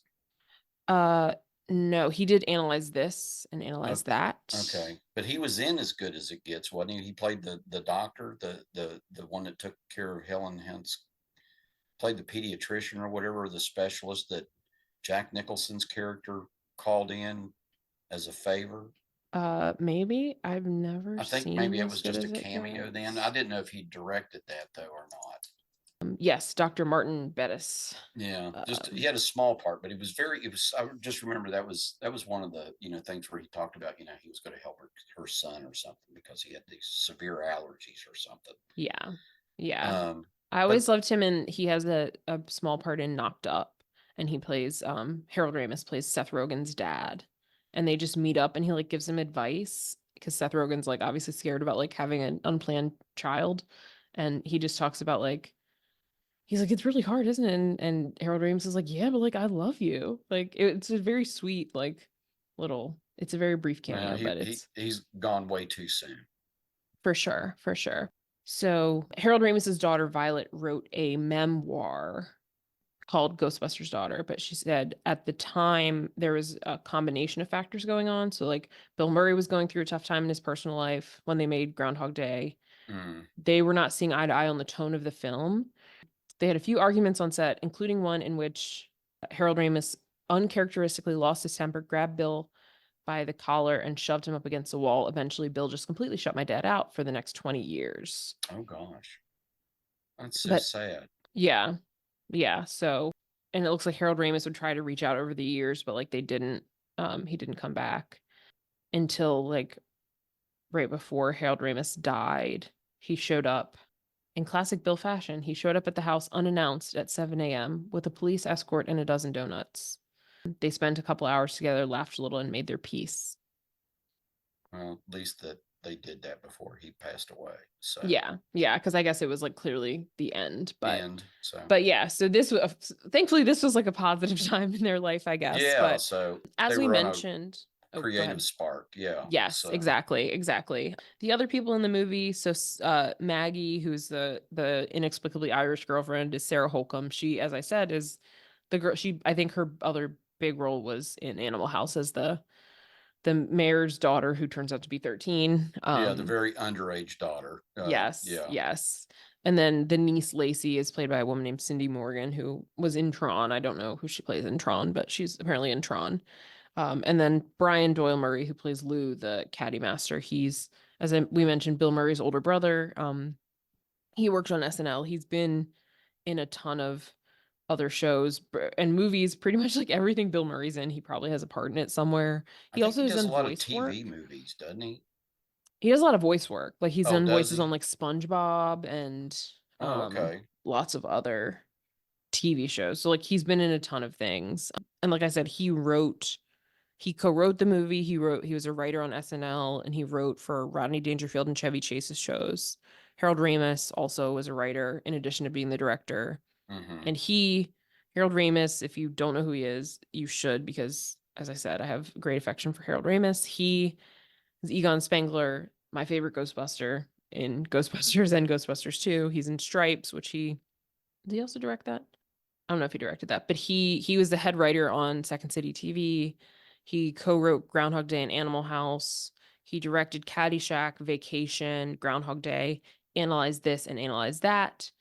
And the third writer was Douglas Kenny, who he founded National Lampoon magazine, and he wrote Animal House with Harold Ramis. So a lot of, and I think that's why I think we were talking, and it is kind of like Animal House on a golf course, which makes Yeah. sense since the people who made Animal House also made this. Made this. So, and you know, it's sort of the goofy, like you said, it's goofy slapstick, what we would call lowbrow humor, I guess. You know, it's not. Yeah. There's no witty repartee or you know entendres or anything. It's just more or less it's you know hit you in the face with a pie sort of comedy. Yeah. So, Yeah. which Exactly.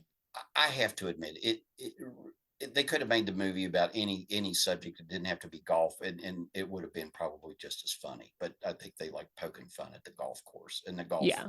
the golf culture, not the golf Hmm. course, but the Hmm. golf culture. Yeah. So I appreciate that. I appreciate that about it. yeah, so and yeah, for those of you who haven't seen it, and then you know, like you know, Lindsay's generation and stuff like that, I think it's worth watching. It's a good laugh, and Yeah. it doesn't. It's not one of these movies that makes you feel sad or anything like that. It's just to me, it's just a movie that it's funny for being funny. Yeah. It's just like silly fun. Yeah. I think it's not necessarily sometimes I'm watching it and I'm like, wait, like what is happening? um, like what does this have to do with anything? Like, why is there this hot niece? How does she play into the story? She I, doesn't, she's just a I hot niece. I think you're right. I think it was just she was there to be hot, and that was Yeah. we can get guy. Hey, there's a naked girl in the movie. Okay, Yeah. we'll go see it. So Yeah. Cause it almost seemed like, cause she like hooked up with like both Ty and Danny, like, was there meant to be like something there? nothing. Like, I don't but know. then nothing came of it. I think No, stuff like that sometimes I'm just like, why? But I think this is a thing that maybe I need to not like think too hard about. Well, Um, because then you think, oh, is he going to fess up to Maggie, his girlfriend? But then, you got the feeling she didn't really want to get married to him. She didn't think he was going to be marriage material, or, yeah, that she's was, like, we both work at the golf course and we're like yeah, 17. we almost made a mistake, but we didn't make a mistake. So now everything's good. So, Yeah. I think we kind of covered everything yeah, but yeah, I think, Caddyshack is, I enjoyed it. I thought it was fun. I don't know. There are people rankings lists that say it's like the funniest sports movie of all time. I don't know if I would say that for me, I understand. No, and but I think it was funny. I think I'd watch it again. I think I will watch it again. I think I need to like watch it another time through okay. to, pick up on all the nuances. But I think it's, again, it's another one of those things that's like it holds like a place in kind of comedy movie history for a Mm-hmm. reason. It has some of like legendary people, right? Like some of the biggest comics of and actors like of the time of like Bill Murray, Chevy Chase, Rodney Dangerfield. And then you have someone like Ted Knight who's on like one of the biggest like comedy shows of all time, Mary Tyler Moore Show. So it's like a lot of, and then of course like Harold Ramis directing. Right. It's some of the kind of sort of an all-star team. That I was going to just say that you nailed it. It's like an all-star thing, and it just a culmination of that, and probably building on the success of the Animal House and some of the other things. And they did do other things like Stripes, like you said, Hmm. and Groundhog Day. So, Hmm. which are all Yeah. they're all fun, good movies. I think enjoyable to watch. So, Yeah, yeah, and obviously, like Harold Ramis didn't make Ghostbusters, but I think like Ghostbusters is another one that has but he's it so good has in that. them, it has Dan Aykroyd. It's also sort of legendary, and Harold Ramis also wrote that. Yeah, so you have, yeah, you've got that that what that focal group, Hmm. the Yeah, SNL people. these SNL people. Yeah. Yeah, so and then I think, but Harold's, what I like about him is just how he just arranges the movie, or how he puts things together, and then the Hmm. sequences and so on. And you're right. Sometimes you think, why did he do that? And maybe he just did it because, oh, I just think I need that here. I Hmm. just need that. I need this scene or whatever it may be. And then maybe it doesn't really contribute to the storyline, but there's not a part in the movie I don't think that's not funny. Um, Yeah. Yeah. like, oh, they could have left that out, or they could have, Hmm. or they didn't have to do that. So Yeah. don't know if Yeah. they'd make this movie today. Right. Right. you know, Yeah, there would be some things that are different. There would be yeah, some I'm things that are sure. different for and and sure. and but that being said, like you said, it does stand up. And amongst golfers, I can say, there's not any golfer that I've ever played golf with that doesn't know and quote this movie at some Hmm. point, some line from it. So I'm glad you liked it, and I'm glad you got to Yes. see another movie that you hadn't seen. I hope that you didn't Yes. feel it was oh, there's an hour and a half of my life I'll never get back. No, definitely not. I definitely don't feel that way. And also to your point, I texted my dad. Like I said, my dad likes golf, and I asked him. I said, "Do you like the movie Caddyshack?" Because he sometimes has strong opinions on comedies, and he replied with, "One of the best movies ever made," with like 10 exclamation points. Oh, okay. So I knew he would like it because there's a fart joke in it. That's how you get my dad. But Okay. yeah, I think like you said, it's revered among golfers. Sure. Again, if you haven't seen it, check it out. I think you will find something funny in this movie. Hmm. Period. Like there's just so much like silliness happening. Like maybe like Chevy Chase's humor will appeal to you. Maybe Rodney Dangerfield. Maybe Bill Murray. So or maybe just Ted Knight like being angry and like flipping out will be funny to you. But I don't think it's possible to watch this movie and like not find anything funny. Right. Or if you like There's so watching a, much. a bishop getting hit by lightning. Yes. And then get drunk and say there's no God. That part made me laugh. The circle of Um, life. exactly, exactly. But yeah, so if you haven't seen it, check it out. Caddyshack. Any final thoughts, Jim? before we wrap No, up? just again, like you said, if you haven't seen it, and for those of you who all didn't, who've never seen Rodney Dangerfield, but maybe heard of him, watch the movie. I think you'll gain an appreciation for Yes, him, if nothing yes. else.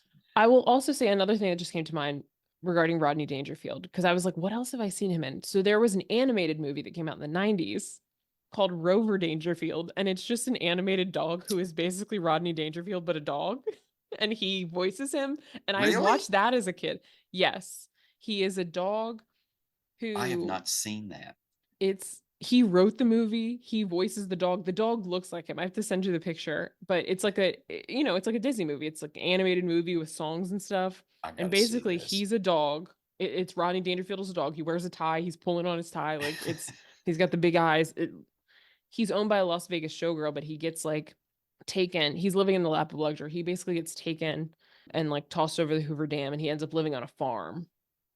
And so he's like used to living in like fancy Las Vegas, and he's living on a farm. But it's Rodney Dangerfield as a dog. That's too funny. Um, I'll have to look for so that. Rover yeah, Dangerfield.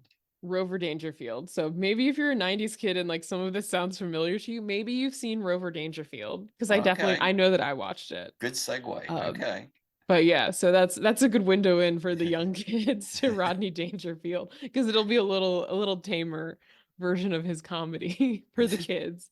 So check it out. I think, certainly all of these people, Rodney Dangerfield, Harold Ramis, Chevy Chase, Bill Murray, there's something you've seen that they're in. And if you haven't, then like please do that because you're missing out on really, really funny movies and really funny people, even if maybe they weren't always like the nicest people to each other included. true. Good point. So, well, yeah, with that, thank you again for joining us. Please be sure to leave a review or rating, something nice. Follow us on Instagram at Some of Our Parts Pod. You can see all the other movies that we've talked about and get clues for upcoming episodes. And with that, bye bye. Take care.